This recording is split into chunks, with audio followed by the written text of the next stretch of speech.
Out of the north the wild news came, far flashing on its wings of flame, swift as the boreal light which flies at midnight through the startled skies.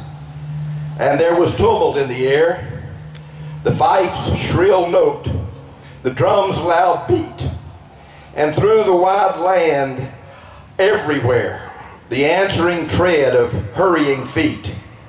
While the first oath of freedom's gun came on the blast from Lexington, and Concord roused, no longer tame, forgot her old baptismal name, made bare her patriot arm of power, and swelled the discord of the hour.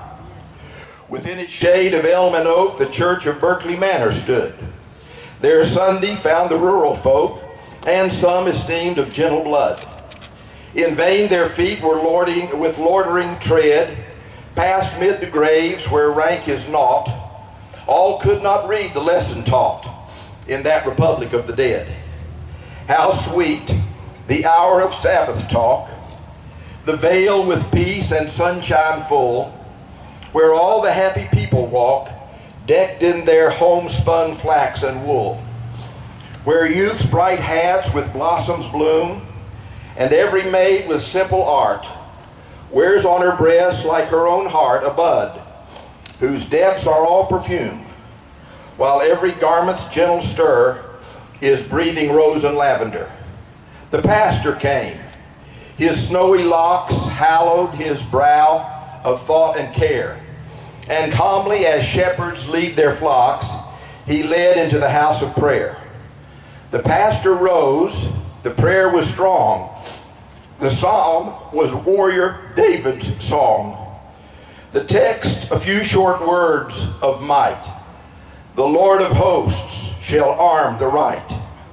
He spoke of wrongs too long endured, of sacred rights to be secured. Then from his patriot tongue aflame, the startling words for freedom came. The stirring sentences he spake compelled the heart to glow and quake. And rising on his theme's broad wing, and grasping in his nervous hand the imaginary battle brand, in face of death he dared to fling defiance to a tyrant king.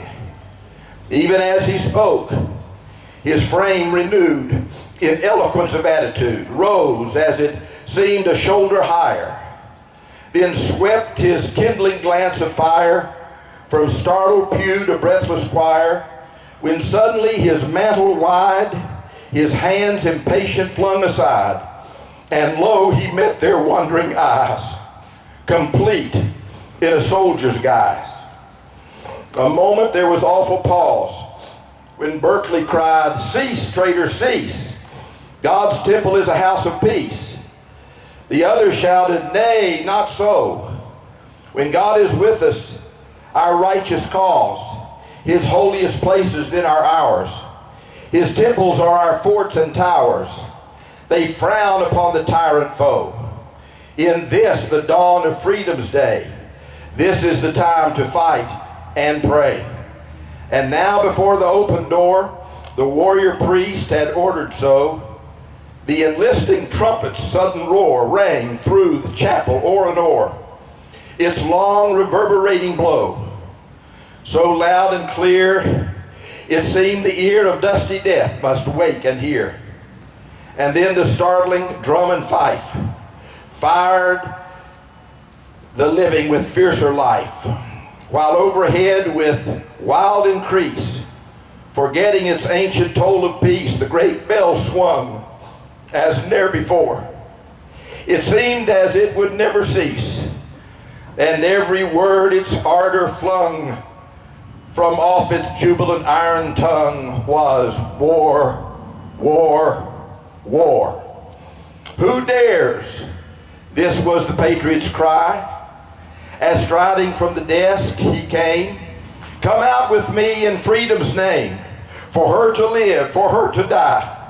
100 hands flung up the reply. 100 voices answered, "Aye."